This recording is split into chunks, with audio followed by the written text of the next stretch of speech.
Thanks for watching. Don't forget to like, comment, share and subscribe to. السلام علیکم ورحمۃ اللہ وبرکاتہ۔ الحمد للہ نحمده ونستعینه ونستغفره ونؤمن به ونتوکل علیہ ونعوذ باللہ من شرور انفسنا ومن سیئات اعمالنا من يهده الله فلا مضل له ومن يضلله فلا هادي له وأشهد أن لا إله إلا الله وحده لا شريك له وأشهد أن سيدنا وسندنا وحبيبنا ونبينا ومولانا محمدا عبده ورسوله أرسله الله إلى الناس كافة بشيرا ونذيرا وداعيا إلى الله بإذنه وسراجا منيرا أما بعد فأعوذ بالله من الشيطان الرجيم بسم الله الرحمن الرحيم فقد قال الله تبارك وتعالى في القرآن المجيد والفرقان الحميد لقد نصركم الله في مواطن كثيرة ويوم حنين صدق الله العظيم وصدق رسوله النبي الكريم ونحن على ذلك لمن الشاهدين والشاكرين والحمد لله رب العالمين اللهم صل على محمد وعلى آل محمد كما صليت على إبراهيم وعلى آل إبراهيم إنك حميد مجيد اللهم بارك على محمد وعلى آل محمد كما باركت على إبراهيم وعلى آل إبراهيم إنك حميد مجيد۔ محترم بزرگان اسلام و برادران ملت اور میرے معزز سامعین کرام، اللہ کے پیارے نبی جناب محمد الرسول اللہ صلی اللہ علیہ وسلم کی سیرت طیبہ کا سلسلہ یہاں تک پہنچا تھا کہ سن 8 ہجری میں آپ مکہ مکرمہ فتح کرنے کے بعد طائف کی طرف آپ نے رخ کیا، جہاں پر قبیلہ حوازن جو بنو سعد، جہاں پر اللہ کے نبی صلی اللہ علیہ وسلم نے اپنا بچپنا گزارا تھا، جہاں آپ کی رضاعت کا مسئلہ، آپ کو دودھ پلایا گیا، پرورش کی گئی، قبیلہ بنو سعد، ان علاقوں والے، اطراف و اکناف والے لوگ مل کر، جن کو بنی حوازن کہا جاتا ہے، مقابلہ ہوا حنین نامی مقام پر۔ وہاں سے وہ لوگ شکست کھا کر بھاگے، طائف میں جا کر پناہ لیے، لیکن اللہ کے نبی صلی اللہ علیہ وسلم کو طائف فتح کرنے کا حکم نہیں ملا تھا، اور طائف میں جو لوگ تھے وہ قبیلہ بنو ثقیف کے لوگ تھے، تو ان سے آپ نے مقابلہ نہیں کیا، چند دن انتظار کر کے آپ واپس تشریف لا لیے۔ تمام تفصیل گزر چکی۔ واپسی میں آپ مقام جعرانہ، جو مکہ مکرمہ سے طائف جانے کے راستے میں، جہاں آج مسجد عائشہ بنی ہوئی ہے، حجاج کرام جاتے ہیں عمرہ کرنے کے لیے، زائرین جاتے ہیں۔ اگر مکے میں رہ کر دوبارہ عمرہ کرنا چاہیں تو حرم سے باہر جانا پڑتا، جسے حل کہتے ہیں۔ باہر جائیں گے تو عمرے کا احرام حل سے باندھ کر اندر جائیں گے، تو وہ جو جگہ ہے مکے سے سب سے قریب میں جو ایسی جگہ پڑتی ہے وہ وہی مقام جعرانہ، جہاں پر آج مسجد عائشہ بنی ہوئی ہے۔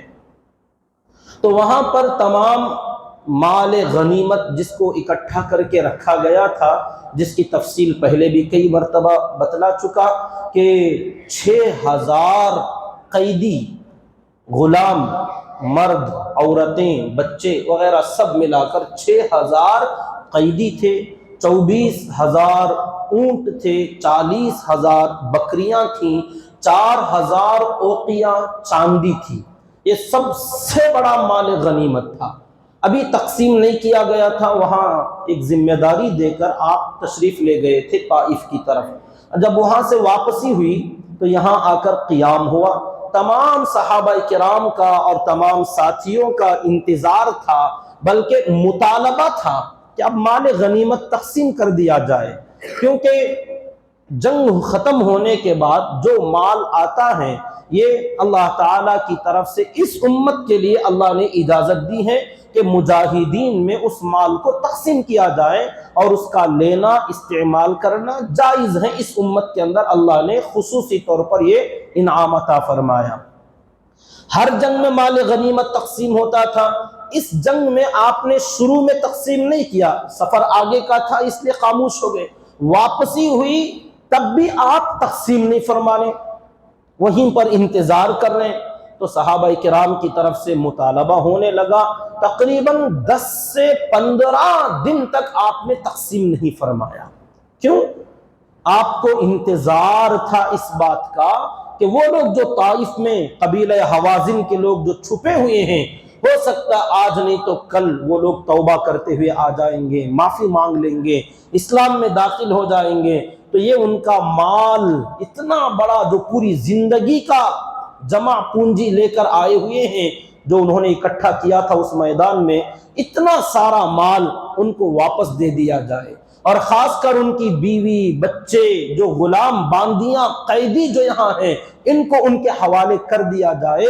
اس کے انتظار میں آپ نے 10 سے 15 دن تک انتظار کیا، لیکن جب وہ لوگ نہیں آئے، اب ادھر لوگوں کا مطالبہ بڑھتا گیا تو بالآخر آپ نے تقسیم کرنے کا ارادہ فرمایا۔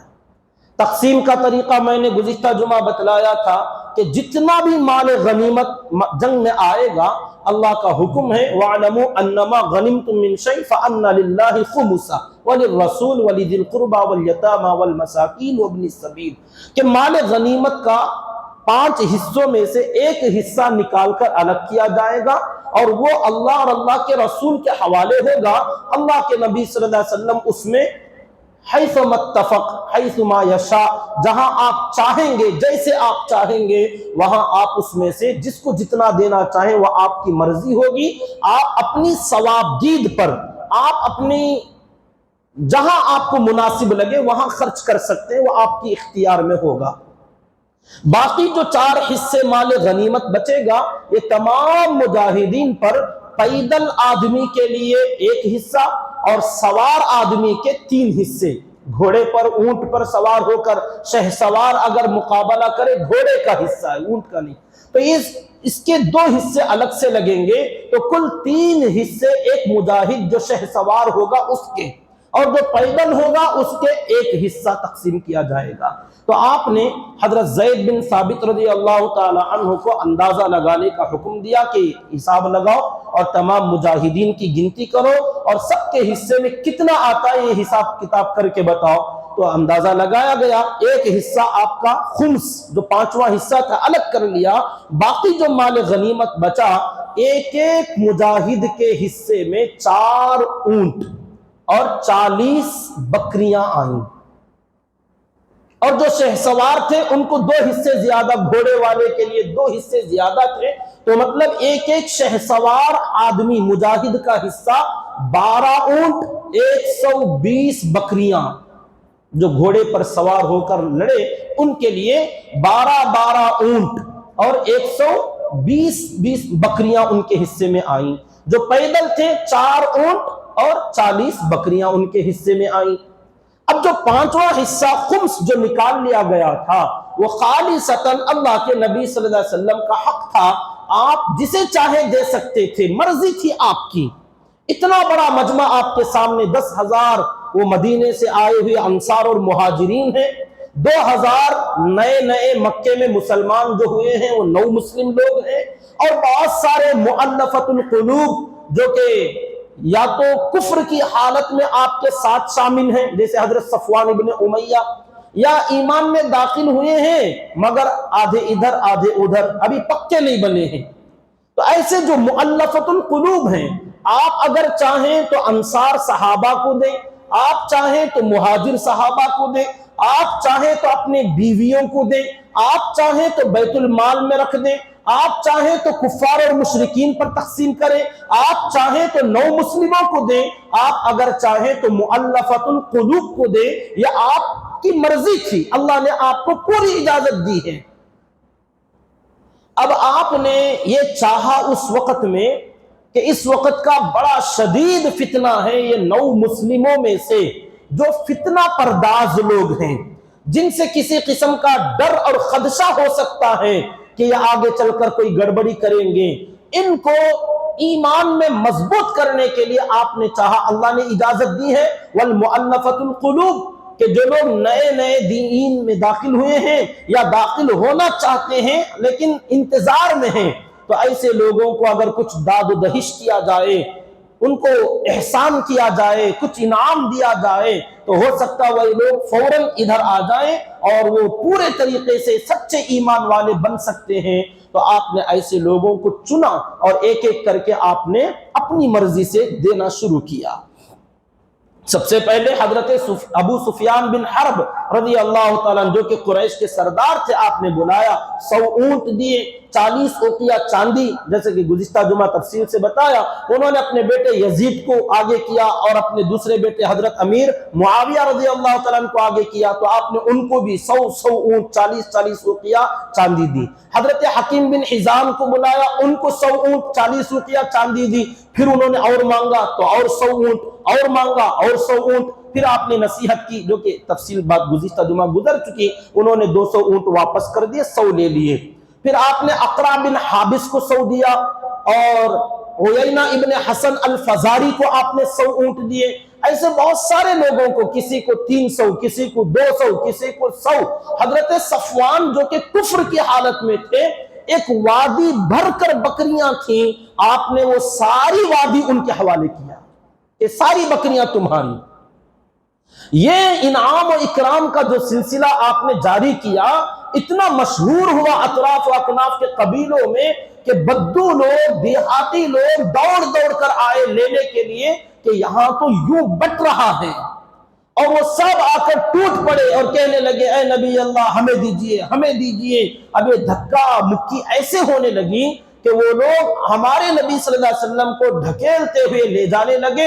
مجمع اتنا بھیڑ گیا، آپ کے ساتھ ٹکرا گیا کہ آپ کو ڈھکیلتے ڈھکیلتے ایک کانٹی دار درخت کے قریب آپ کو لے جایا گیا، اور آپ وہاں اس کانٹے میں، درختوں میں آپ کی چادر الجھ گئی اور آپ کے جسم مبارک سے چادر نکل گئی۔ تو آپ نے اعلان کیا کہ لوگوں میری چادر تو دے دو، میری چادر تو دے دو، پریشان نہ ہو، میرے پاس جتنا مال موجود ہے، اور اگر اللہ تعالیٰ درختوں کے برابر مال غنیمت مجھے عطا فرما دے تو وہ سب میں تمہارے درمیان تقسیم کر دوں گا۔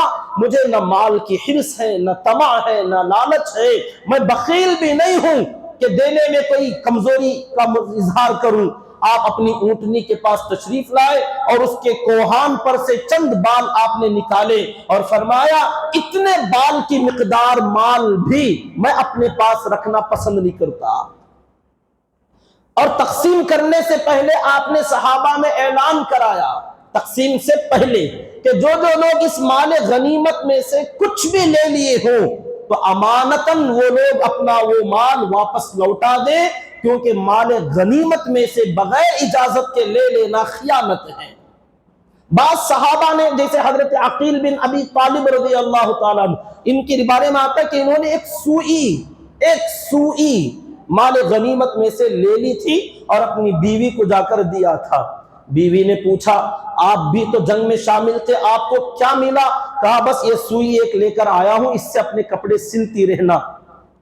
جب نبی نے اعلان کیا کہ جس نے جو لے لیا ہے وہ واپس لوٹا دے، تو یہ گھر آئے اور اپنے خیمے میں، گھر تو نہیں، خیمے کے اندر آئے اور اپنی بیوی سے کہا وہ جو سوئی میں نے دیا تھا واپس لوٹا دو۔ نبی نے واپسی کا مطالبہ کیا ہے۔ کہا اتنی چھوٹی چیز؟ کہا ہاں۔ کہ جس نے جو بھی لیا ہے واپس لوٹا دے، تو وہ بھی لا کر اس میں ڈال دیا۔ ایک صحابی ایک بالوں کا گچھا لے کر آئے، کہا اتنی حقیر سی چیز ہے، یہ اپنی اونٹنی کے لیے تھوڑا سا اس کے نیچے بچھانے کا کچھ انتظام کروں گا اس سے، تو کیا مجھے اس کے رکھ لینے کی اجازت ہے؟ آپ نے فرمایا اس میں جو میرا حق بنتا ہے وہ تو میں نے معاف کر دیا، باقی تمام مجاہدین کا حق ہے، ان سب سے اجازت لو، وہ سب اجازت دیں تو لے سکتے ہو۔ تو انہوں نے کہا اتنی چھوٹی چیز کے لیے سب سے اجازت لو؟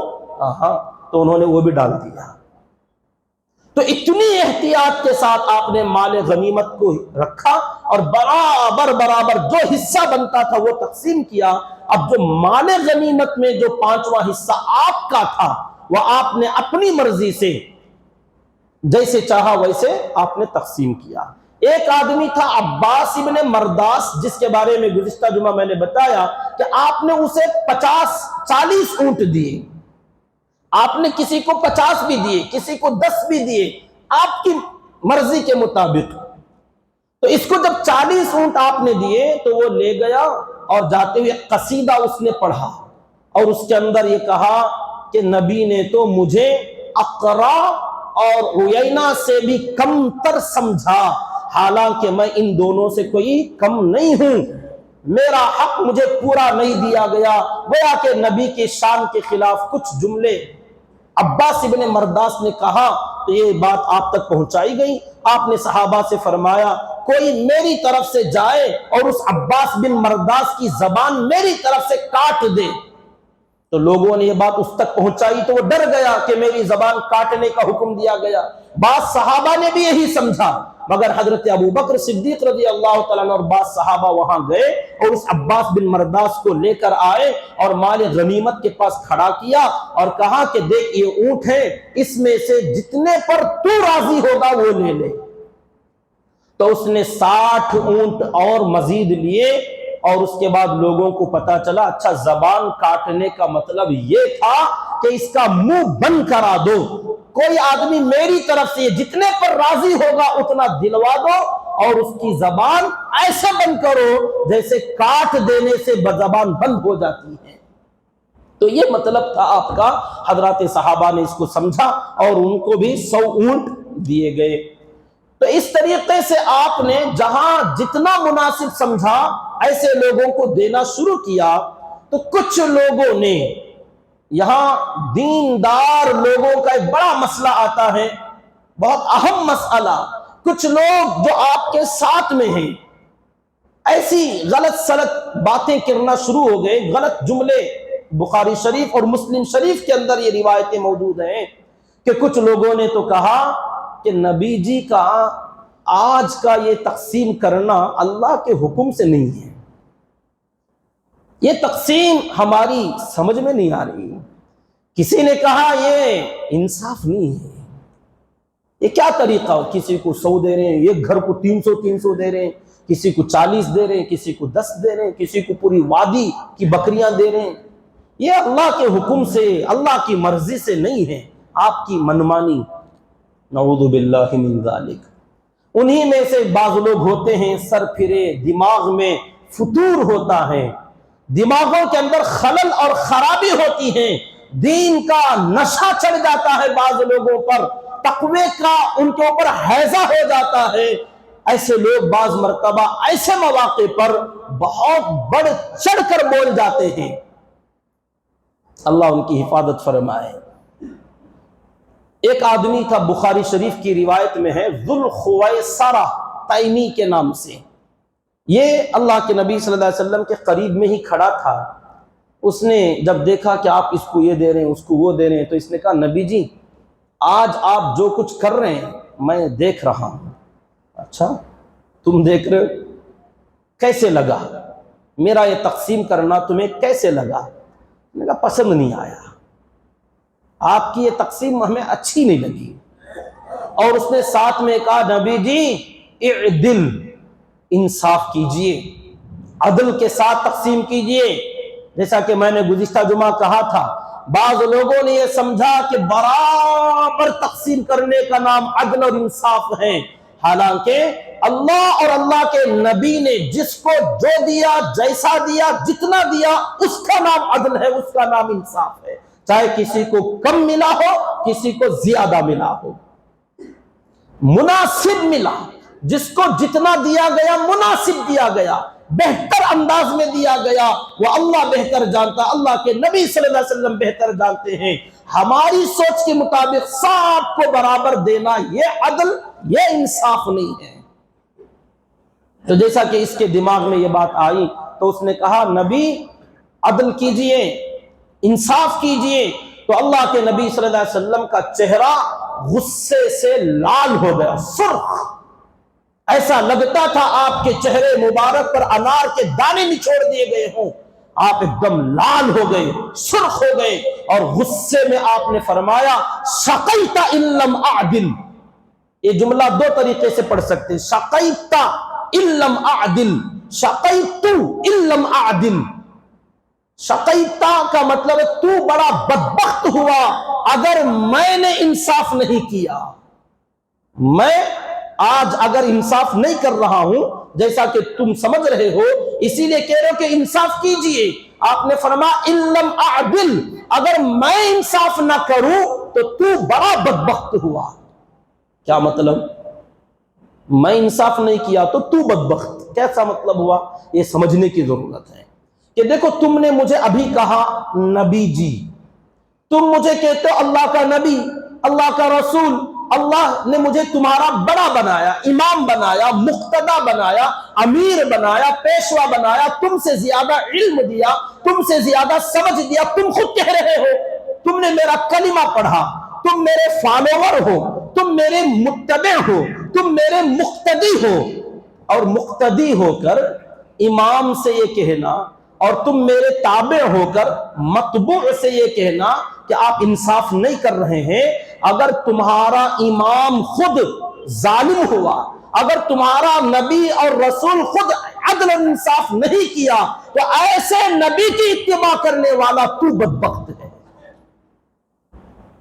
کہ میں انصاف نہیں کرتا، میں عدل نہیں کرتا، تو پھر میری اتباع کرنے کا مطلب یہ ہوا کہ ایسے ناانصافی کرنے والے آدمی کی پیروی کر کے تو کون سا انصاف والا بنے گا؟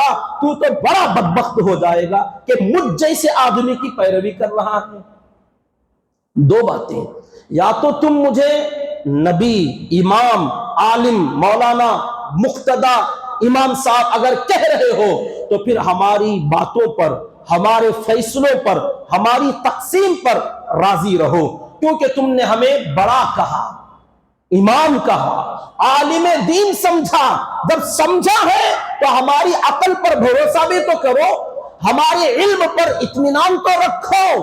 یہ کیا بات ہوئی کہ مولانا بھی کہے جا رہے ہو، امام صاحب بھی کہتے ہو، حضرت بھی کہتے ہو، پھر اس کے بعد تانے بھی مارتے ہو کہ نہیں ان کو اتنی سمجھ نہیں ہے۔ مولانا کو ذرا سمجھانا، بڑی عجیب بات ہوئی۔ ایک طرف کہہ رہے ہمارے بڑے، ہمارے مولانا، ہمارے امام، اور دوسری طرف کہتے ہیں ان کو تھوڑا سمجھانا۔ یا تو یہ مولانا کہنا چھوڑ دو یا یہ سمجھانا کہنا چھوڑ دو۔ کیا عجیب بات ہے۔ ابھی چند دن پہلے ایسے ہمارے بھی زمانے میں، ہمارے بھی علاقے میں، اپنے مجمع میں ایسے کچھ بندے ہوتے ہیں جنہیں کوئی بات سمجھ میں نہیں آتی، کوئی مسئلہ سمجھ میں نہیں آتا، کوئی فیصلہ سمجھ میں نہیں آتا، کوئی ہمارا طریقہ سمجھ میں نہیں آتا۔ اپنا ہی نہیں، ہر اپنے زمانے کے، اپنے ماحول کے ائمہ، علماء، اکابرین اور بڑوں کی بات کرتا ہوں کہ اپنے امیر، اپنے مقتدا، ان کی کوئی بات سمجھ میں نہیں آتی تو بعض لوگ کہتے ہیں ان کو ذرا سدھارنا۔ اللہ نے ان کو پہلے ہی سدھارنے والا بنا دیا ہے، تم اس درجے میں نہیں ہو، اگر ہوتے تو تم کو اللہ وہاں بٹھاتا۔ اب یہ کیا بات ہوئی کہ تم اتنے نیچے ہو کر اپنے اس بڑے کی سدھار کی سوچ رکھتے ہو؟ چند دن پہلے ایک جگہ ہم رکے ہوئے تھے دکان کے پاس، ایک صاحب آئے، ہمارے حافظ صاحب فون پر بزی تھے، کسی سے بات کر رہے تھے، انہوں نے سلام کیا، ان کو ہم نے دیکھا نہیں، آدمی مشغول ہے، کسی سے بات چیت کر رہا ہے، پتہ نہیں کیا بات رہی ہوگی، انہوں نے سلام سنا بھی نہیں، جواب بھی نہیں دیا، تو وہ آدمی بڑا ناراض اور ہاتھ بتاتا ہوا غصے میں کچھ بڑبڑاتا ہوا آگے آیا. میں نے دیکھا، پوچھا کیا ہوا بھائی؟ سلام کرا تو جواب ہی نہیں دیتے حافظ صاحب کہتے. تو میں نے کہا دیکھو بھائی، وہ بات میں ہیں، کسی سے بزی ہیں، مشغول ہیں، ایسے وقت میں تمہیں سلام کر کے ڈسٹرب نہیں کرنا چاہیے تھا. ہم فری بیٹھے ہیں، ہمیں کر لو، ہمیں تو نہیں کیا سلام. بڑا عجیب بندہ، ہمیں نہیں کیا، جو بزی تھا ان کو سلام کیا، انہوں نے جواب نہیں دیا تو ان کا غصہ ہم پر بھی نکالتا. میں نے ان کو مسئلہ سمجھایا تو بڑی عجیب بات ہے، وہ کہتے چپ رہو مولانا، سلام کرنا کب تو بھی رندے. اندازہ لگا رہے آپ؟ میں نے ان کو بتا بھائی بزی ہے ایک آدمی، مشغول ہیں، ایسے وقت میں سلام کیوں کیا آپ نے؟ جواب نہیں دیا، ان کی غلطی نہیں ہے، آپ نے جو سلام کیا غلط جگہ پر سلام کیا، نہیں کرنا تھا. تو الٹا مجھے ڈانٹتے چپتے رہو مولانا، سلام کرنا سوچ کب تو بھی رند کرنا. اب بتاؤ کیا میرا سمجھا؟ وہ کہتے مولانا چپ رہو اور میری بات سنو، ہر وقت سلام کرنا ہے. کیا عجیب بات ہوئی. ایسے لوگ ہوتے ہیں، ان کی سمجھ میں جو آیا وہ سمجھتے ہیں یہی دین ہے، یہی صحیح ہے. اب وہ چاہے سمجھانے والا ایک عالم دین ہے، وہ بتا رہا، ماننے کو تیار نہیں ہوتے. نہیں مولانا. اب یہاں سلام کی بات آ ہی گئی تو بتلا دوں، بعض مواقع پر آدمی کو سلام نہیں کرنا چاہیے. جو منع کیا جاتا ہے نا، ایک آدمی اپنی نجی پرسنل ضروریات میں مشغول ہے، کھا رہا ہے، پی رہا ہے، سو رہا ہے، اور آپ آ کے مسلط ہو گئے السلام علیکم، وہ سویا ہوا ہے، السلام علیکم. کیا پاگل پن ہے یار، سویا ہوا چھوڑ دو نا. آپ زبردستی اٹھا کے سلام کر کے جا رہے، سنت کرتے. بات سمجھ میں نہیں کرو اس کو. نجی ضروریات میں مشغول ہے، کھا رہا ہے، پی رہا ہے، سلام مت کرو، ڈسٹرب نہ کرو. ایک عمل میں ایک بندہ قرآن پڑھ رہا ہے، ایک بندہ اپنا وظیفہ پورا کر رہا ہے، ذکر میں مشغول ہے، سلام مت کرو. ایک عمومی عبادت چل رہی، اذان ہو رہی ہے، لوگ اذان کا جواب دینے میں مشغول ہوں گے، آپ سلام کر کے ڈسٹرب نہ کرو. ایک آدمی عبادت میں وضو کر رہا ہے، وضو کے دوران دعاؤں کے اہتمام کی ضرورت ہوتی ہے. اگرچہ لوگ پڑھتے نہیں ہیں دعائیں، لیکن ہر عضو کے دھلنے کے وقت، چہرہ دھلنے کے وقت کی ایک دعا ہے، ناک میں پانی ڈالنے کے وقت کی ایک دعا ہے، کلی کرنے کے وقت کی ایک دعا ہے. آدمی ہاتھ دھوئے تو ایک دعا ہے، سیدھا ہاتھ دھوئے تو ایک دعا، بایاں ہاتھ دھوئے تو ایک دعا، سر کا مسح کرے تو ایک دعا، کانوں کا مسح کرے ایک دعا، گردن کا مسح کرے ایک دعا، سیدھا پیر دھوئے ایک دعا، بایاں پیر دھوئے ایک دعا، اور وضو کا بچا ہوا پانی پیے تو ایک دعا، اور پورے وضو کے درمیان میں ایک الگ سے اسپیشل دعا، اور وضو سے فارغ ہو کر اٹھ کر آئے تو اس کے بعد کی مستقل 2-4 دعائیں. الحمدللہ اللہ تعالیٰ نے بچپن سے مجھے اس کا عادی بنایا ہے کہ بغیر کسی تکلف کے جب بھی وضو بنانے بیٹھے یہ دعائیں میری زبان پر الحمدللہ بچپن سے اللہ تعالیٰ نے چیزیں سکھائی. ایک استاذ نے مجھے لکھ کر دیا تھا، ان کی برکت سے اب تک وہ سلسلہ جاری ہے. تو میرے حال وضو ایک عبادت ہے، اس وقت میں کوئی بندہ کچھ پڑھ رہا ہے یا کچھ کام کر رہا ہے تو آپ سلام کر کے اپنی طرف ڈسٹرب اسے مت کرو، اسے ادھر ڈائیورٹ مت کرو. جو فری بیٹھا ہے، دیکھ رہا ہے آپ کو، آپ کی طرف متوجہ ہے، سلام کرو. یا خاموش اپنے کسی ایسے ہی بیٹھا ہوا ہے تو آپ سلام کرتے ہوئے جاؤ. تو اگر اور ایک بات بتا دوں، کبھی کبھار ایسا ہوتا ہے ہم کسی کو خالی سمجھ کر سلام کر دیتے ہیں، یا تو ہماری آواز اس تک نہیں پہنچتی، یا پہنچتی ہے وہ کسی وجہ سے جواب نہیں دیتا، تو ایسے وقت میں سلام کرنے والے کی بی پی ہائی ہو جاتی ہے، ایک دم غصہ آ جاتا ہے، اپنی انسلٹ آدمی سمجھتا ہے. یار سلام کیا، جواب ہی نہیں دیے. جیسے اس بندے کو غصہ آیا تھا. آپ ایک بات یاد رکھیں، جب کبھی کسی کو سلام کرے سامنے والا جواب نہ دے تو ناراض نہ ہونا. اللہ کے نبی صلی اللہ علیہ وسلم نے فرمایا اگر یہ بندہ سلام کا جواب نہ دے تو تمہارا سلام ضائع اور بیکار نہیں جائے گا، جتنے فرشتے ہوں گے وہ تمہارے سلام کا جواب دیں گے. اس کے ساتھ جو کرامن کاتبین ہیں، اس کے ساتھ جو حفاظت والے فرشتے ہیں، یا خود اپنے جو محافظ فرشتے ہیں، اپنے جو لکھنے والے فرشتے ہیں، یہ تمہارے سلام کا جواب دیں گے. تو کیا بہترین جواب ملے گا اگر فرشتے سلامتی کی دعا دینے، تو ناراض نہیں ہونا کہ کوئی جواب دے یا نہ دے، ہمیں حکم ہے سلام کرنے کا، اب کوئی جواب دیتا کہ نہیں دیتا، اگر دے تو خوشی، اگر نہ دے تو اس سے بڑی خوشی کہ فرشتوں کا جواب آئے گا۔ تو بہرحال اس طریقے سے بعض مرتبہ لوگوں کو اپنے تقوی کا، اپنی دینداری کا ایسا حیضہ چڑھ جاتا ہے، بعض لوگوں کو کہتے سنا ہم نے کہ اچھے اچھے مولانا کچھ میں چھوڑیا نہیں۔ بعض نادان جاہل لوگوں کی زبان سے ہم نے سنا اچھے اچھے مولانا، بڑے بڑے مولانا، ان کو نہیں چھوڑا۔ یہ تمہاری جہنم آباد کرنے کی دلیل ہے۔ کہتے اچھے اچھے مولانا، بڑے بڑے مولانا میں نے نہیں چھوڑا۔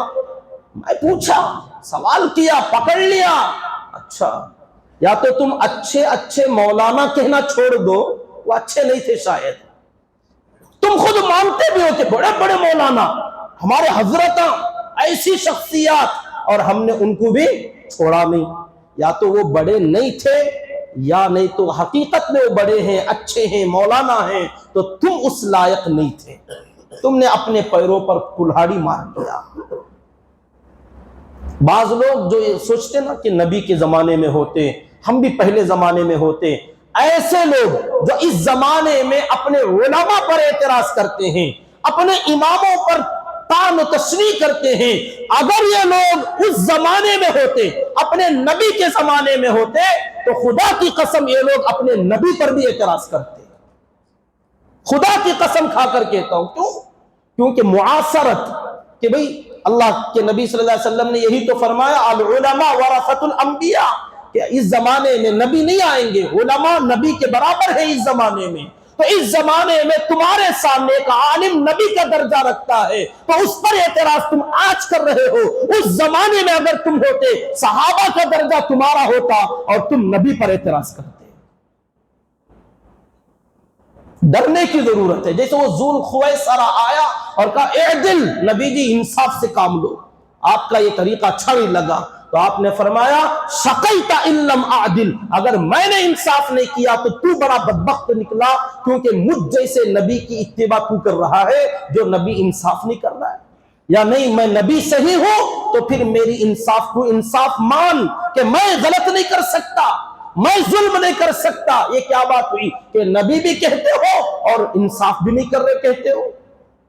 دوسرا ترجمہ اس لفظ کا شقیت ان لم اعدل، کہ اگر میں نے انصاف نہیں کیا تو میں بڑا بدنصیب، بڑا بدبخت کہلاؤں گا، کیونکہ اللہ نے مجھے نبی بنایا، رسول بنایا، اور رسول انصاف نہ کرے تو پھر کون انصاف کرے گا؟ آپ نے اس لفظ کو محدثین نے دونوں طریقوں سے کہا کہ شقیت، میں بدبخت ہو جاؤں گا اگر میں انصاف نہیں کروں گا، شقیتا، اگر میں انصاف نہیں کروں گا تو بڑا بدبخت ہو جائے گا۔ بہرحال آپ بڑے ناراض ہوئے اس وقت میں، وہ چلا گیا تو حضرت عمر رضی اللہ تعالیٰ عنہ نے درخواست کی کہ نبی جی اجازت دیجئے گردن اڑا دوں اس کی، جس نے آپ کو اتنی بڑی بات کہا۔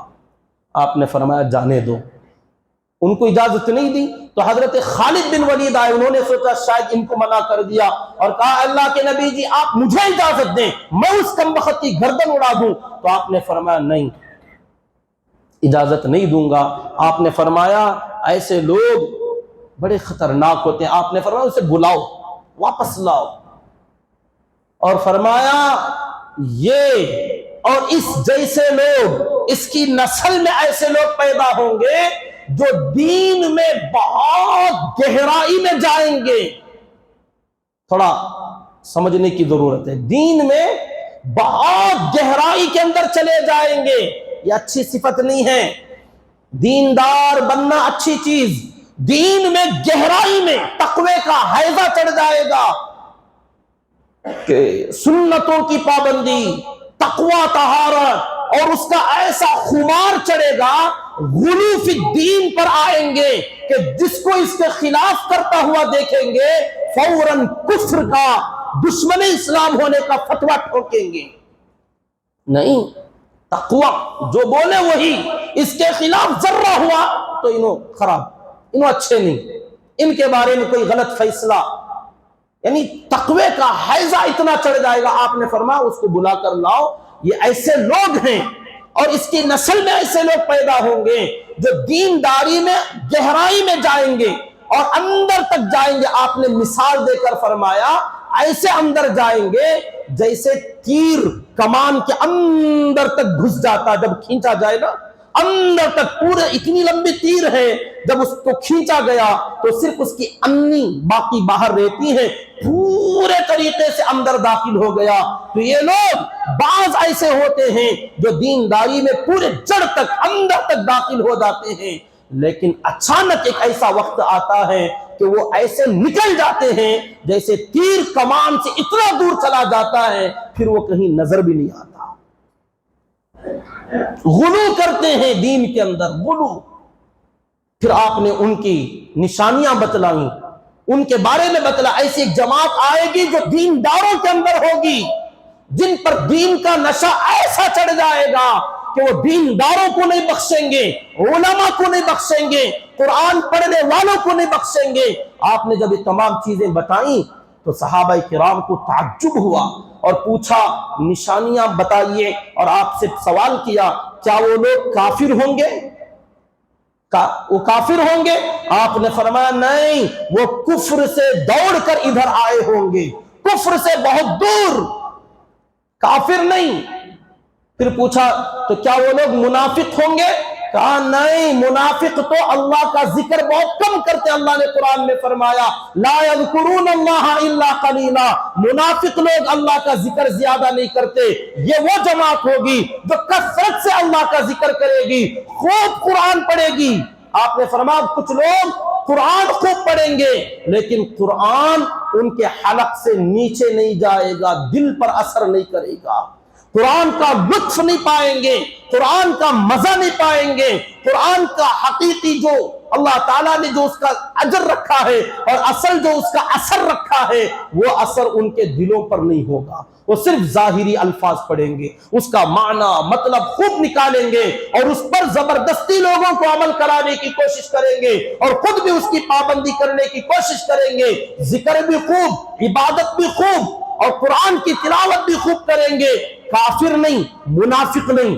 پھر آگے فرمایا یہ وہ لوگ ہوں گے جو اپنے وقت کے علماء کو قتل کریں گے, اپنے وقت کے علماء کو قتل کریں گے, دینداروں کے دشمن ہوں گے. یہ اے بھائیو شاید آج تک آپ نے ٹاپک نہیں سنا ہوگا, دینداروں میں ایک ایسا فتنہ ہوگا, بعض لوگوں کو دین کا ایسا نشہ چڑھے گا کہ جس کسی کو چھوٹی موٹی کوئی غلطی کرتا ہوا دیکھے کفر کا فتویٰ, جہنمی ہونے کا فتویٰ, نہیں انہوں برابر نہیں, انہوں برابر نہیں, وہ صحیح نہیں, انہوں ہضم نہیں ہوئے, انہوں ہضم نہیں ہوئے.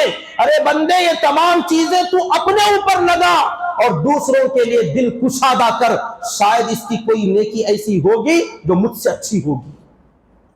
کسی آدمی کو کفر کا فتویٰ مت ٹھوک جب تک کہ وہ صراحت کے ساتھ کفریہ کلمات نہ بکے, کفریہ کام نہ کرے. کسی آدمی کی کسی بات میں ایسا کوئی مطلب جھلکتا ہو کہ یہ غلط بول گیا تو اس کے اندر اگر کوئی صحیح مطلب نکل سکتا ہو تو جہاں تک ہو سکے اس کی بات کی تعویل کرنا, صحیح مطلب جو نکل سکتا ہے اسے نکالنے کی کوشش کرنا. تمہیں کیا پڑی ہے کہ خواہ مخواہ سے غلط مطلب ہی تم سمجھو؟ ہو سکتا اس نے صحیح بولا ہو سکتا اس نے صحیح کیا ہو. ہاں اپنے بارے میں چوکنا رہنا کہ میں جو کر رہا ہوں, میں جو بول رہا ہوں شاید یہ میری غلطی ہے, یہ میں غلط جا رہا ہوں, یہ میں غلط کر, یہ تقویٰ اپنے اوپر لاگو کرنا, دوسروں پر زبردستی تھوپنے کی کوشش نہ کرنا. آپ کو بتاؤں یہی وہ فرقہ تھا ذوالخویسرہ, اس کے اولاد میں سے سر نام کا کوئی ایک آدمی پیدا ہوا جو خوارج ایک فرقے کا سرغنہ بنا, بڑا بنا, جو بہت دینداری کے اندر آگے تھے. یہ ایک ایسا فرقہ نکلا جو صحابہ کے زمانے میں حضرت علی اور حضرت امیر معاویہ رضی اللہ تعالی عنہم جب آپس میں ایک اجتہادی غلطی اور خطا کی بنیاد پر لڑائی ہوئی, ٹکراؤ ہوا, جنگ جمل چل رہی تھی, تو اس جنگ کے اندر حضرت علی اور حضرت امیر معاویہ رضی اللہ تعالی عنہما نے آپس میں طے کیا کہ ہم لوگ کسی درمیان میں ثالثی مقرر کرتے فیصلہ کرنے والے کو، اور وہ جو فیصلہ ہمارے درمیان کرے گا ہم دونوں فرقے والے مان لیں گے، دونوں طبقے مان جائیں گے، دونوں متفق ہو گئے اور فیصلہ ہونے ہی والا تھا۔ ایسے یہ جو سڑے ہوئے دیندار تھے، خوارج کا یہ جو فرقہ تھا، صحابہ کے بیچ میں تابعی لوگ تھے، کھڑے ہو گئے اور اپنے نیزوں پر قرآن اٹھا لیا، تلواروں پر قرآن چبا لیا اور اعلان کرنے لگے ان الحکم الا للہ، ان الحکم الا للہ، کہ اللہ نے قرآن میں کہا ہے فیصلہ کرے گا تو صرف اللہ کرے گا، اللہ کے علاوہ کسی بندے کو فیصلے کا حق نہیں ہے۔ ہم صحابہ ہو کر کسی ایک آدمی کا فیصلہ کیسے مانیں گے؟ یہ دونوں صحابہ تیار ہو گئے، فیصلہ ان قریب ہونے والا، لیکن یہ سڑے ہوئے خوارج کھڑے ہوئے اور کہنے لگے ان الحکم الا للہ۔ قرآن کا جملہ ہے یہ، دیکھیں دین میں گھسے ہوئے، قرآن اتنا جاننے والے لوگ تھے، کہنے لگے اللہ کا حکم ہے، فیصلہ اللہ کا حق ہے، فیصلہ اللہ کا حق ہے، اللہ کے علاوہ کوئی بندہ فیصلہ نہیں کر سکتا، اور اگر کوئی کرے گا تو ہم نہیں مانیں گے۔ تو بات بننے والی تھی، بدماشوں نے پھر بگاڑ دیا، پھر لڑائیاں چلیں، جنگیں چلیں۔ یہی وہ سلسلہ تھا جو جنگ جمل، جنگ صفین سے ہوتے ہوئے آخر کار کربلا تک وہ سلسلہ چلا، اور ایسے لوگ اس زمانے سے لے کر آج تک اور قیامت تک ان کی ذریت، ان کی نسل اور ویسے وائرس ذہن میں رکھنے والے دینداروں کے بیچ میں ہوں گے۔ اور جانتے ہو حضرت علی کا قتل کس نے کیا؟ حضرت علی رضی اللہ تعالی عنہ کو قتل کیا تو انہی دینداروں میں سے ایک دیندار تھا۔ حضرت امیر معاویہ رضی اللہ تعالیٰ عنہ کو قتل کرنے کی کوشش کی گئی، زخم لگا لیکن شہید نہیں ہوئے۔ حضرت امیر معاویہ کو یہ زخم لگانے والا کون تھا جانتے ہو؟ انہی دینداروں میں سے ایک دیندار تھا۔ حضرت ابو موسیٰ اشعری رضی اللہ تعالیٰ عنہ کو بھی قتل کرنے کی کوشش کی گئی لیکن وہ بھی بچ گئے، لیکن پلاننگ کرنے والا اور حملہ کرنے والا کون تھا جانتے ہو؟ یہی دیندار تھا۔ اور یہ فیصلہ کہاں ہوا جانتے ہو؟ حرم کے اندر، خانہ کعبہ کے دیوار کے پاس بیٹھ کر ان تینوں دینداروں نے مشورہ کیا کہ ہمارے صحابہ میں لڑائیاں ہو رہی، تابعیوں میں، دینداروں میں یہ جنگیں ہو رہی، دو فرقوں میں بٹ گئے ہیں، یہ فتنہ کیسے ختم کیا جائے؟ تو انہوں نے آپس میں کہا یہ فتنے کی جڑ کون ہے؟ اصل میں تین لوگ، ایک علی امیر معاویہ، تیسرے ابو موسیٰ اشعری، یہی فتنے کے جڑ ہے، نعوذ باللہ من ذالک۔ سوچ رہے آپ علی کون، امیر معاویہ کون، ابو موسیٰ اشعری رضی اللہ عنہ کون؟ وہ جلیل القدر صحابہ، ان کے بارے میں ان کمینوں نے ڈیسیشن لیا، فیصلہ لیا کہ یہ لوگ فتنے کی جڑ ہیں، نعوذ باللہ من ذالک۔ اور یہ فتنہ ختم کیسے ہوگا؟ جب تک ان تینوں کو قتل نہ کر دیا جائے، یہ ہمارے مسلمان آپس میں ایک نہیں ہوتے تو قتل کرتے۔ تینوں نے فیصلہ لیا کہ ایک ہی دن میں، ایک ہی وقت میں، الگ الگ جگہ پر، کوفہ میں، بصرہ میں اور یمن میں، ملک شام کے اندر، یہ ملک شام میں امیر معاویہ ہیں، کوفہ میں علی ہیں، بصرہ میں امیر حضرت ابو موسیٰ اشعری ہیں۔ فجر کی نماز کا وقت فلاں تاریخ کو ہم تینوں یہ قربانی دیں گے کہ تم علی کو مارنا، میں امیر معاویہ کو ماروں گا، تم ابو موسیٰ اشعری کو مار دینا۔ یہ تینوں ختم ہو جائیں گے، امت جڑ جائے گی، نعوذ باللہ من ذالک۔ جانتے ہو یہ فتنہ، جانتے ہو یہ فتنہ دینداروں نے کھڑا کیا تھا، اور وہ سڑے ہوئے دیندار تھے جو اندر گھسے ہوئے صحابہ کو فتنے کی جڑ سمجھ رہے تھے۔ حالانکہ ہمیں حکم کیا تھا؟ اصحابی کالنجوم، کہ نبی نے فرمایا کہ میرے صحابہ سب ستارے ہیں، بِأَيِّهِمُ اقْتَدَيْتُمْ اِهْتَدَيْتُمْ، ان میں سے جس کی بھی اتباع کرو ہدایت پاؤ گے۔ چاہے کوئی ابی موسیٰ اشعری کی اتباع کرے، کوئی حضرت علی کی اتباع کرے، کوئی حضرت امیر معاویہ کی اتباع کرے۔ آقا نے فرمایا تھا رضی اللہ عنہم ورضوا عنہ، تمام صحابہ، الصحابۃ کلہم عدول، تمام صحابہ عادل ہیں، کوئی ظالم نہیں، کوئی بھی ناانصافی پر نہیں تھے۔ یہ آپس کی کچھ غلط فہمیاں ہو گئی تھی، ہوتا ہے، اختلاف رائے ہوتا ہے، اور اختلاف رائے میں کبھی کبھار لڑائیاں بھی ہوتی ہیں، لیکن لڑائی کرنے کے باوجود حق پر ہوتے ہیں، فیصلے ٹکرانے کے باوجود حق پر ہوتے ہیں۔ باہم دست و گریبان ہو جائیں، ایک دوسرے کی داڑھی اور جبہ پکڑ کر نوچ لیں، پھر بھی دونوں حق پر ہوتے ہیں۔ جیسے قرآن میں ہے حضرت موسیٰ علیہ السلام اور حضرت ہارون علیہ السلام، حضرت ہارون کچھ سمجھ رہے، حضرت موسیٰ علیہ السلام کچھ سمجھ رہے، دونوں نے آپس میں پکڑا، حضرت موسیٰ علیہ السلام چھوٹے بھائی، حضرت ہارون بڑے بھائی، ذمہ داری دے کر گئے تھے، اور آنے کے بعد جب دیکھا قوم گمراہ ہو گئی، بھائی کی داڑھی اور سر کے بال پکڑ کر جھنجھوڑا اور کہا تمہیں کیا ہو گیا تھا کہ ساری قوم بربادی پر جا رہی تھی اور تم دیکھتے رہ گئے؟ کہا یبن اے میری ماں زادے، اے میری ماں کے بچے، رحم کر چھوڑ دے۔ اب کیا یہاں یہ کہا جائے گا کہ حضرت موسیٰ علیہ السلام صحیح تھے نعوذ باللہ، یا حضرت ہارون علیہ السلام غلط تھے، یا حضرت ہارون علیہ السلام صحیح تھے تو حضرت موسیٰ علیہ السلام غلط تھے؟ نعوذ باللہ من ذالک، نہیں، یہ دونوں آپس میں ایک دوسرے کی داڑھی اور جبہ کھینچ رہے ہیں، اور ہم یہ کہیں گے دونوں حق ہیں۔ حضرت داؤد اور حضرت سلیمان علیہ السلام، ایک فیصلہ آیا تھا، حضرت داؤد علیہ السلام وقت کے نبی اور بادشاہ بھی ہیں، اور حضرت سلیمان علیہ السلام بیٹے ہیں، باپ کے بعد نبی بننے والے ہیں، لیکن بیٹے کے اندر اللہ نے وہ صلاحیت رکھی تھی۔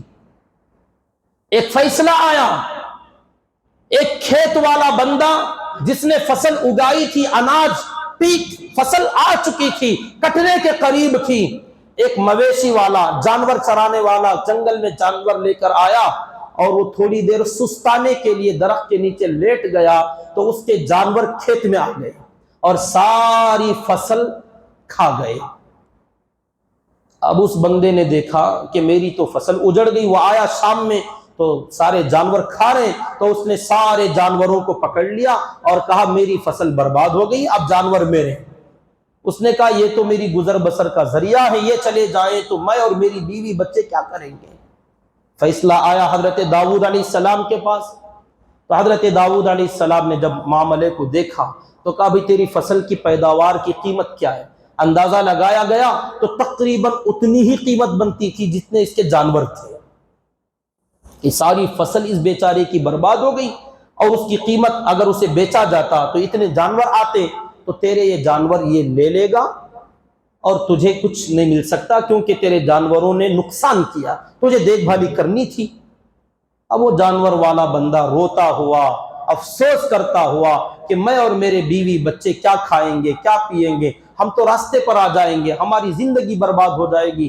جانے لگا، باہر ملے حضرت سلیمان علیہ السلام، پوچھا کیا ہوا؟ ایک فیصلے کے لیے آئے تھے، آپ کے ابا نے ایسے فیصلے کیا۔ بولا کیا فیصلہ تھا؟ سارے معاملہ سنا، اور اس کے بعد کہا اپنے ابا جان کے پاس چلتے ہیں۔ آئے اور کہا ابا جان آپ کا فیصلہ صحیح ہے، اگر آپ اجازت دیں تو میں اس سے بہتر فیصلہ سناؤں۔ مجھ سے بہتر؟ ہاں سناؤ۔ کہا اس بندے کو، جس کے جانور تھے، اس کی کھیت پر کام کرنے کے لیے لگا دیتے ہیں، کہیں گے 1 سال کھیت میں ہل چلائے گا، بیج ڈالے گا، فصل کی دیکھ بھالی کرے گا، پانی دے گا، اور یہ کھیت والا اسے ماہانہ اجرت دے گا، مزدوری دے گا، اور 1 سال تک جب تک اس کی فصل تیار نہیں ہو جاتی یہ بندہ اس کے کھیت میں کام کرے گا، فصل تیار ہو جائے جیسی اب تھی اس لیول پر آنے تک یہ آدمی کام کرے گا، اس وقت تک یہ جانور اس کھیت والے کے پاس رہیں گے، یہ اس میں سے نفع اٹھائے گا، کھائے گا، پیے گا، اور اس کے گھر کے لیے کچھ گزر بسر کے لیے اجرت دے گا، مزدوری دے دے گا مہینے کی۔ اب اس طریقے سے دونوں کا معاملہ چلتا رہے گا۔ 1 سال کے بعد جب فصل تیار ہو جائے گی تو جانور والے کے جانور دے دیے جائیں، کھیت والے کا کھیت دے دیا جائے۔ کیا یہ اچھا ہے؟ بہت اچھا۔ اللہ نے فرمایا فَفَهَّمْنَاهَا سُلَيْمَانَ، ہم نے اس مسئلے میں سلیمان کو ہم نے سمجھایا علیہ السلام۔ لیکن کیا کوئی یہ کہہ سکتا ہے حضرت داؤد علیہ السلام کا فیصلہ غلط تھا؟ نعوذ باللہ من ذالک۔ اگر اس کو غلط کہہ دیا جائے تو پھر نبوت پر دھبا لگے گا۔ ایک نبی غلطی نہیں کر سکتے، ہاں یہ کہہ سکتے زیادہ اچھا یہ تھا، اوسم تھا، ویری گڈ تھا، بہترین تھا، یہ کہہ سکتے ہیں، لیکن غلط تھا دوسرا نہیں کہہ سکتے۔ افضل مفضول کا مسئلہ ہے، صحیح اور غلط کا مسئلہ نہیں ہوتا۔ تو میرے بھائیوں ایسے بہت ساری مثالیں آپ کو حضرات انبیاء کرام سے لے کر صحابہ کرام سے لے کر ہر زمانے کے دیندار طبقوں کے اختلافات کے اندر ملے گا۔ فی الحال دعوت و تبلیغ کا بھی آپ ایک مسئلہ لے لیجئے، دارالعلوم دیوبند کے اندر بھی اختلاف ہوا، مظاہر العلوم مدرسے کا اختلاف ہوا، جمعیت العلماء میں اختلاف ہوا، ٹکڑے ہوئے۔ کبھی کوئی بندہ لب کشائی نہیں کر سکتا، یہ جرأت نہیں کر سکتا کہ اپنے اکابرین اور اپنے بڑوں پر یہ کہے کہ یہ صحیح ہیں یہ غلط ہیں۔ جو کہے گا اپنی جہنم آباد کرے گا۔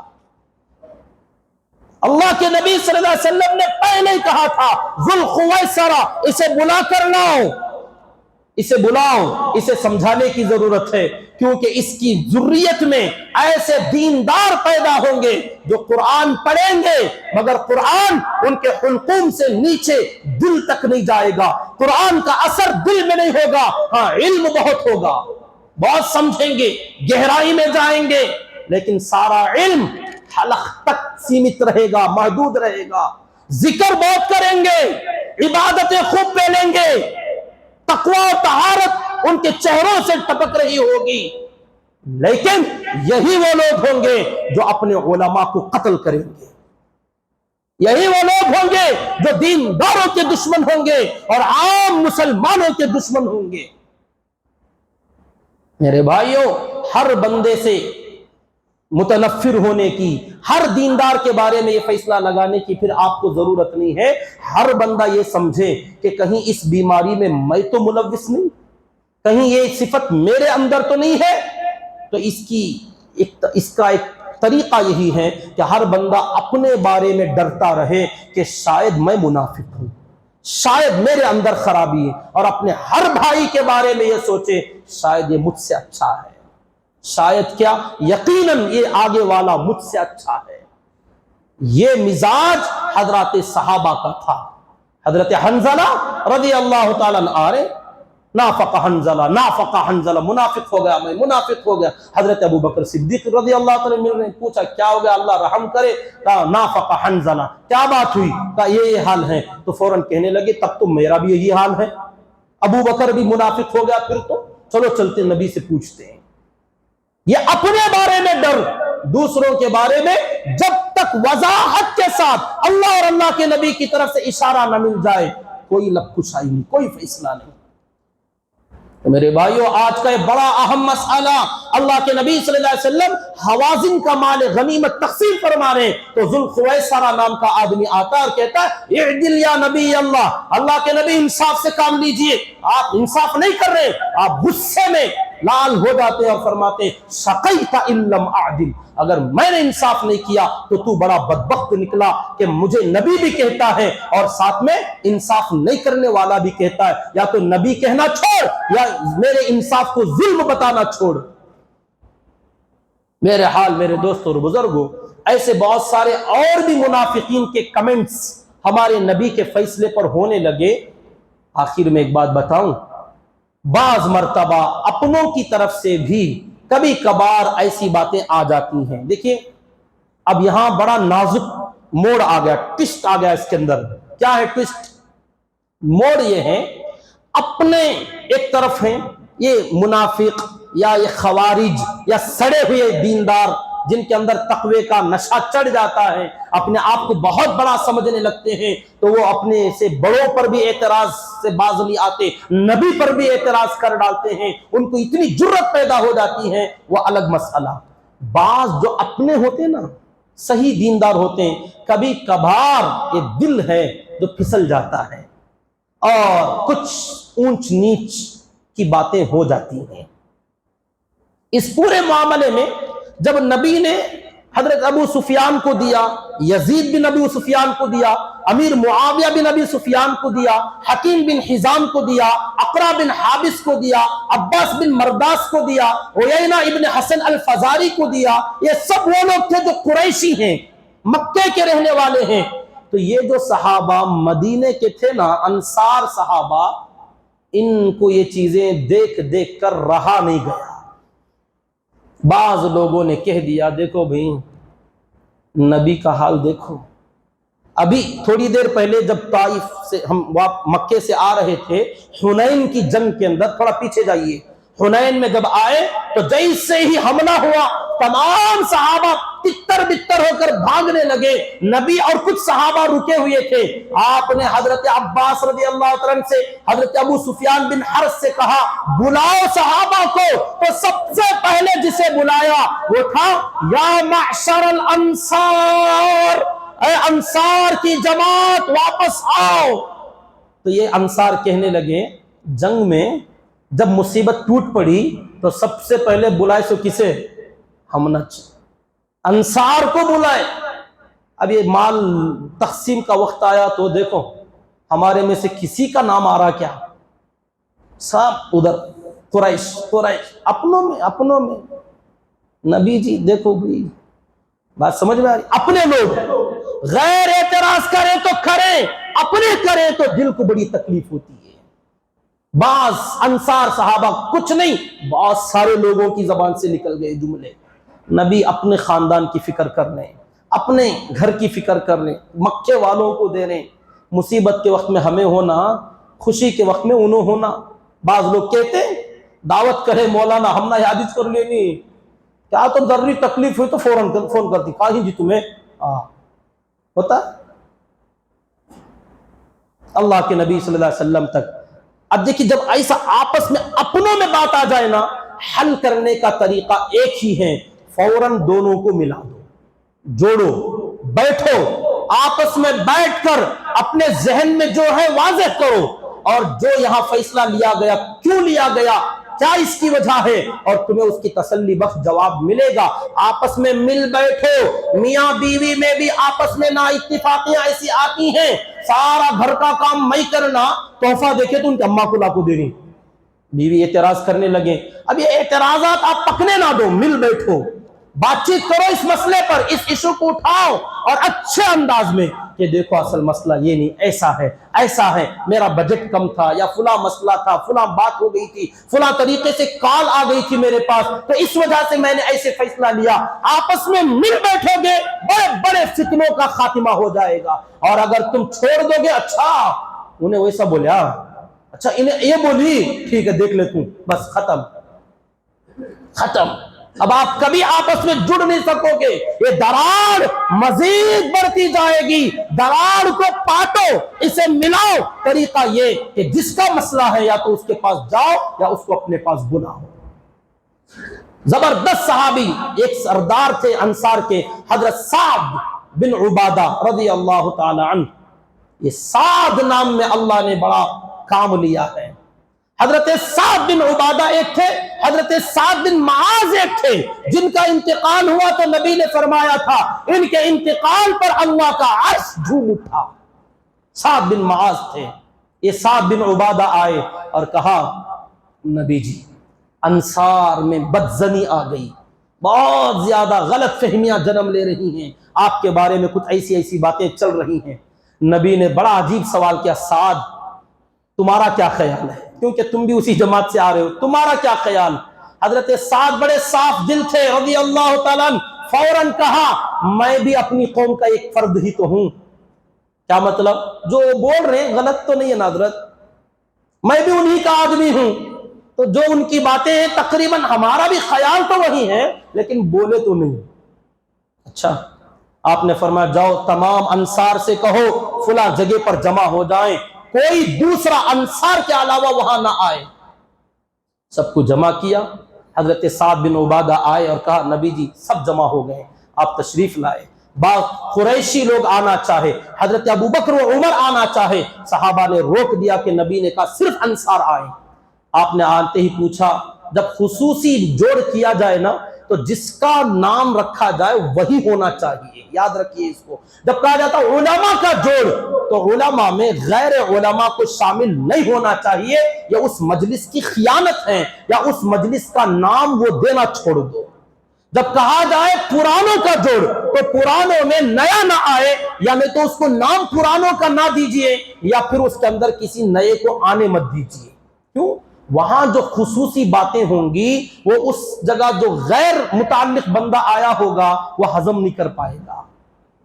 علماء کے لیے جو باتیں کی جائیں گی، ایک عام آدمی بیٹھے گا وہ ہنسے گا، حضرت آپ کو خوب کلاس لے رہی ہوں، مولانا ان کو ایسا گالیاں دی ہے تو سمجھے گا نہیں، تیری پہنچ اتنی نہیں ہے، آپس میں ہم جبے بھی پھاڑ لیں گے نا وہ توہین نہیں ہوگی، وہ ڈاکٹر بیٹھیں گے خود ڈسکس کر لیں گے، وہ ان کی شان کے خلاف نہیں ہوگا، غیر متعلق بندہ بیٹھے گا دودھ میں پیشاب کا قطرہ گرنے کی طرح کام کرے گا۔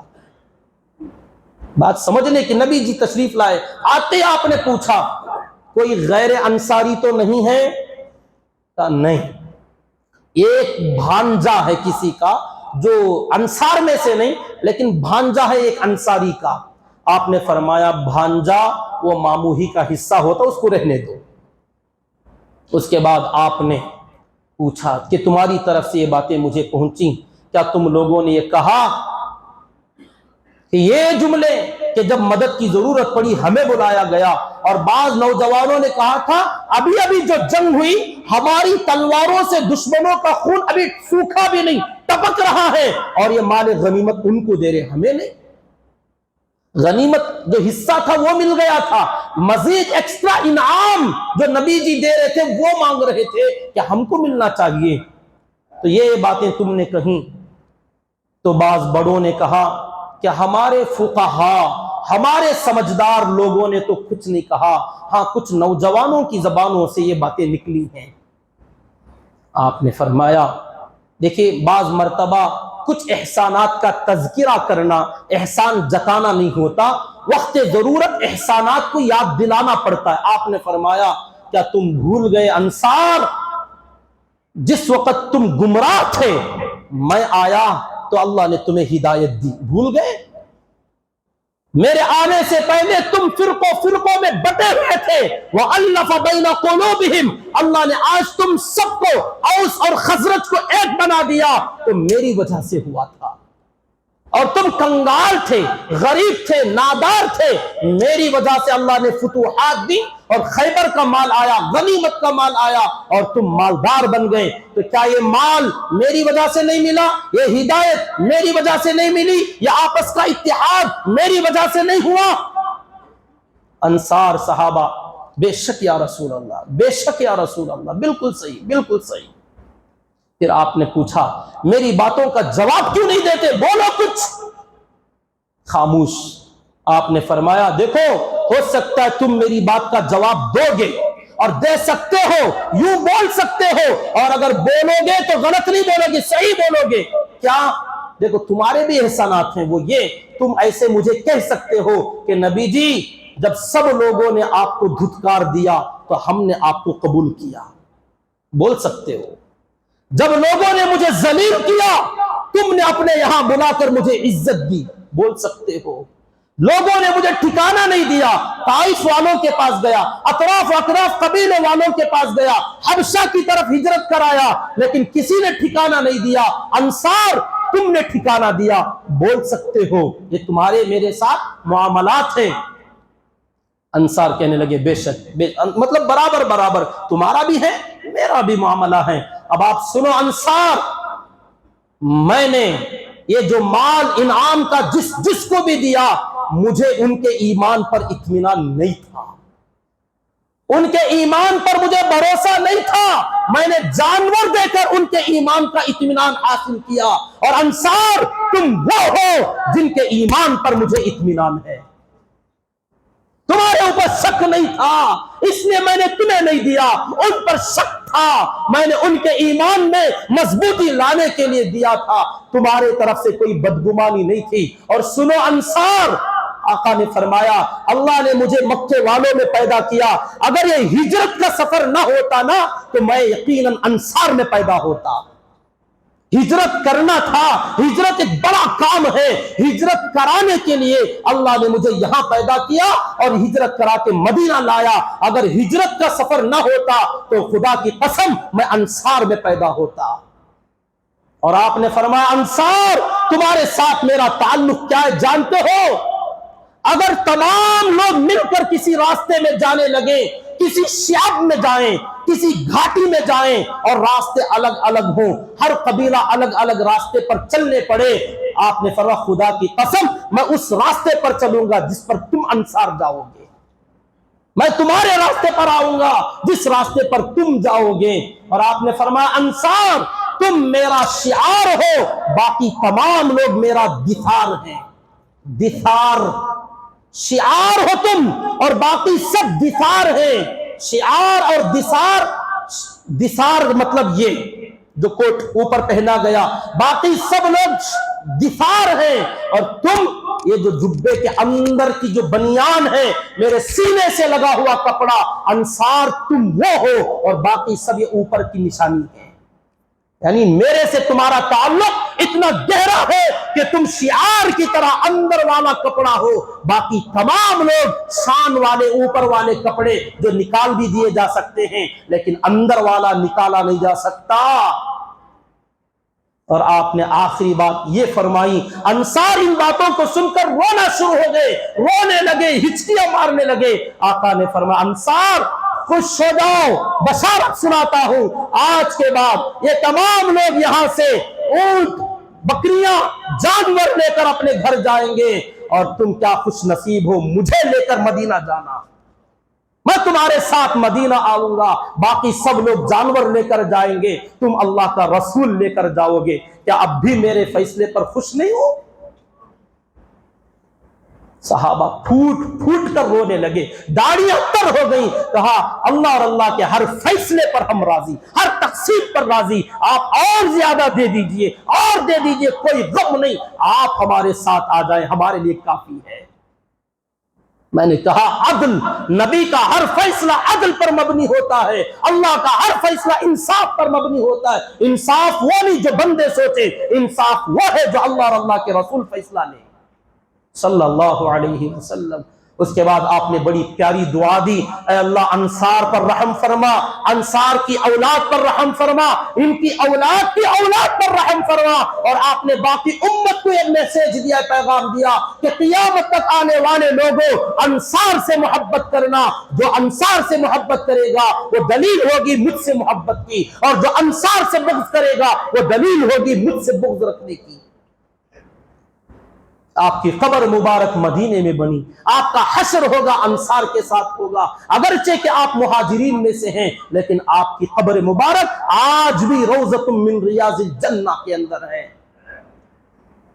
تو میرے بھائیوں، یہ بڑے عجیب و غریب واقعات جب ایسے مل بیٹھتے ہیں تو آپس کے تمام اختلافات دور ہو گئے۔ وہ صحابہ جو بڑی بڑی باتیں بول گئے، ان کا وہ اعتراض دشمنی کی بنیاد پر نہیں تھا، بلکہ غیبتہ تھا کہ نبی جی تھوڑا ہماری طرف آئیں، ہمارا ساتھ دیں، ہمارا خیال کریں، ہمارے بارے میں بولیں۔ کبھی کبھار ایسا ہوتا ہے، اپنوں میں کبھی ایسی غلط فہمی آ جائے نا، فوراً مل جانا، میاں بیوی میں کبھی ایسی بات آ جائے مل کر بات کر لینا، ماں باپ اور اولاد میں کوئی ایسا اعتراض آ جائے مل کر بیٹھ جانا، بھائیوں اور بہنوں میں کوئی بات آ جائے مل کر بیٹھ جانا، دوستوں میں کئی ایسی نا اتفاقی کی بات آ جائے مل کر بیٹھ جانا، آپس میں ایک جماعت کے افراد میں نا اتفاقی آ جائے ایک مجلس قائم کر لینا، اور آپس کا مذاکرہ دل کھول کے کرنا۔ خدا کی قسم توبہ کرے بغیر نہیں اٹھو گے، دل صاف ہو جائیں گے، آپس میں متفق ہو جاؤ گے، اور جب تک نہیں ملو گے نا، مل کر نہیں بیٹھو گے نا، یہ اختلاف مزید بڑھتا جائے گا،